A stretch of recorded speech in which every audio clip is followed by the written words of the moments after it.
About a year and a half ago, we took a look at the then base model Honda Civic S. Unfortunately, that car is no longer available, but for people who have a higher budget and is looking for a more sporty version of that car, well, thank goodness we still have the top-of-the-line version of the Honda Civic, and it is this car right here. This is the 2024 Honda Civic in the top-of-the-line RS trim. Let's just see how sporty and fun and practical this car is.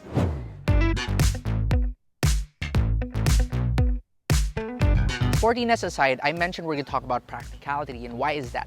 That's because the Honda Civic is now massive, measuring only about 2.2 inches shorter compared to the previous generation Accord and 1.9 inches narrower. So yes, it is pretty big. Anyway, now let's talk about how it looks. So this feels a lot more luxurious now, a lot more refined. You have a long hood, you got nice clean lines on the side. Over at the front, you got the special RS badge. You even have a black ring inside your headlights for the RS trim only, and they're all LEDs, including your fog lights on the bottom. Over at the side of the vehicle, 18-inch rims blacked out to Michelin Pilot Sport 4 tires, right? Pretty good tires, 235 40 18s. And also exclusive for the RS trim, you get blacked out wing mirrors, blacked out garnish, and even blacked out door handles. For your ground clearance, it honestly isn't too bad, but it still is pretty low, so just be careful about scraping this car. It sits at only 134 millimeters. The grown-up look continues towards the rear of the Honda Civic, because aside from having this blacked out tiny spoiler and that shark's fin antenna that's also blacked out RS only, it doesn't really look too sporty. It looks like a premium or upscale family sedan. The lights, they just wrap around this rear end. It looks very sleek. The trunk itself, I mean, there's no very sporty bits right here. Yes, you do get an RS badge, and if you look down below, while you still do get dual exhaust, which is nice and sporty, it doesn't really like super stand out. It's not too in your face. Now let's open up this boot right here, and space is pretty good. You have around 500 liters of space, and what I like about it, it's pretty square too. So it's a very usable type of shape. And if you look under this false floor, you even have a space saver spare tire. Now, one thing I want to show you, also again, exclusive for this RS trim, is a very cool feature that this car has. So if you look at the mirror right here, under it is a camera. This is your lane watch camera, so it can show you your blind spot, and it will show you directly there on your infotainment screen. Big but sporty car, right? So it needs to have the engine to match, and yes, it does. Displacement is pretty low. This is only a 1.5 liter gasoline engine, but it is turbocharged. So what you're looking at right here is 178 horsepower and 240 Newton meters of torque paired to a CVT. For your fuel economy, for the size of this car, it isn't too bad either. You're looking at 7.8 kilometers per liter inside the city and about 17 kilometers per liter on the highway. Now moving inside the Honda Civic RS, and we check the door thud first as always. It sounds about okay. Inside here, you can really see a big change from the Honda Civic S that we reviewed over a year ago, because I mean, it just looks completely different. Your seats are different, the materials are kind of different too. But I'll run you through the RS only exclusive. So first of all, a Bose 12 speaker sound system. That's pretty nice because you only get like what? 8 and 4 or 6 and 4 in the lower trim, so this one you get the full experience right here. You still get the same types of materials, so all soft touch even on the side, but now you get ambient lighting too. Again, RS exclusive. Also exclusive to the RS trim is a 10.2-inch fully digital instrument cluster, a 9-inch center infotainment screen with wireless Apple CarPlay and wired Android Auto, versus the 7 inches with only wired Apple CarPlay and Android Auto in the lower trims. You get the same honeycomb pattern for your air vents, looks very nice.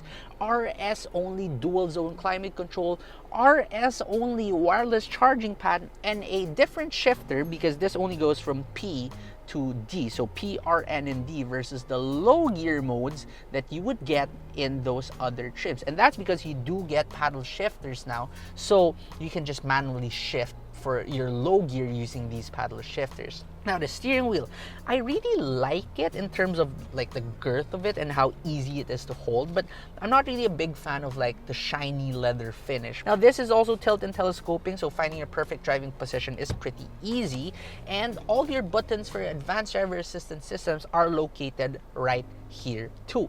Now the seats, okay, so this is part leather and part suede too. Power adjustable for the driver's side, but only manually adjustable for the passenger side. Two additional things that is RS exclusive includes sport mode. You don't get that in any other variant of the Civic, and you also get side curtain airbags for this top RS trim.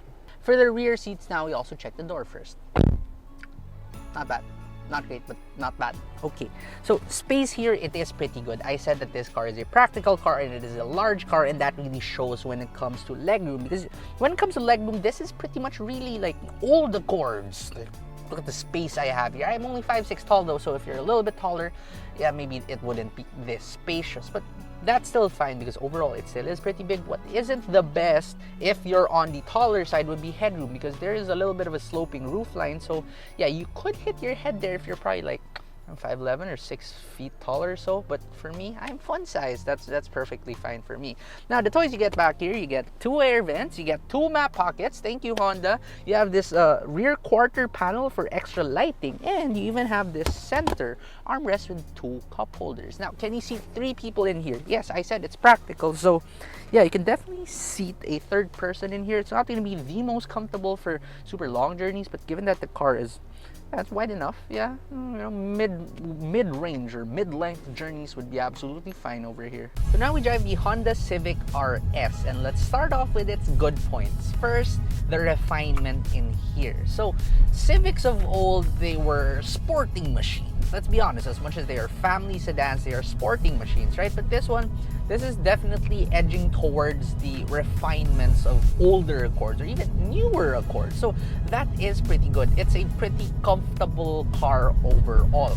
The power inside here, 270 plus horsepower, is definitely more than enough for a car of this size and weight.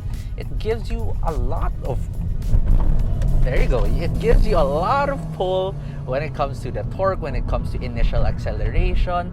Now, there still is a lot of turbo lag in here, but once you get past that, it's pretty much fine. However, what's kind of annoying with the power delivery in here is it comes in like 3 stages. So you step on the throttle, yes, you get power, but then there's a little bit of turbo lag. Nothing wrong with that in its class. However, after that initial surge of power, when that turbo kicks in, you kind of plateau for a while. And then once you get to the top end of the RPM range, you get another surge of power. So it really doesn't feel linear nor smooth. Kind of annoying deal breaker, not really. Next would be the CVT. So this RS trim is the only trim in the lineup that comes with a sport mode when it comes to your driving modes, right? And does it really help out in tuning the CVT, give you better acceleration? I would say yes, but then you still feel all that unlinear and unsmooth power delivery, which kind of gets, again, slightly more annoying. Second is the handling of the Civic RS, and this is probably one of the best handling cars in its class because it's just so tight. The suspension is good, the chassis is good, it's so flat around the corners, but there is a trade-off for that though, and that's ride quality. So when I first drove the Civic S, the old base model, I said that it was good. However, maybe if we upgraded to 18-inch rims, that it would drive a little bit better. And yes, it does drive a little bit better, but it really did eat into your ride quality a little bit. And I would understand if you're driving like a Subaru WRX or maybe a Type R that it would be this firm, but at this segment, you really want it to be this firm when you're daily driving it? Maybe not. And yes, I just came from a Subaru WRX test unit last week, and yeah, this is almost as firm as that, which isn't really a good thing. Steering too, I mentioned in the Civic S video that it's a little bit numb. Like, there's not much feedback behind the wheel. There is weight, but there's not much feedback. And here, with your 18-inch rims, yes, the feedback adds. It's a little bit more improved, but it still isn't good. The wheel is still pretty light overall, but that's pretty much what you'd expect nowadays with these electronic power steering systems. Another thing I'm not a big fan of with the Civic is the noise. So Again, with that Civic S, I said that perhaps it's a little bit loud because it was running on eco tires. But this one with a good set of tires, why is it still loud? And it's loud even at like 40 kilometers per hour. I need to kind of raise my voice a little just to be able to talk to my passenger. And once you're going on the highway at around 100 or so, man, you really gotta speak up a lot. So really at like 1.7 something million, why can't Honda just add a little bit more noise insulation on those wheel arches to kind of just quiet down the cabin a little bit? I do have to commend the seats though, since you have this like leather and suede semi-bucket seat combination. It really does hold you in place when you're having a lot of fun with this car. However, when it comes to ergonomics, I don't find them to be the most ergonomic out there. I'd rather go for a less bucket seat-like design in this class. But for people looking for, like a very sporting car and people who traditionally like Civics, I think they're gonna like the seats in this. So it's pretty fun to drive. It's, I guess, comfortable enough, although a little bit firm, and it is also tech-filled, plus very practical given its size. But how much exactly does the Honda Civic RS Turbo Honda Sensing cost? Well, it cost 1,775,000 pesos. That's kind of crazy. I mean, yes, it is a good car. Don't get me wrong, it still is a pretty amazing car, but it's kind of hard to justify spending that amount of money for a sedan like this.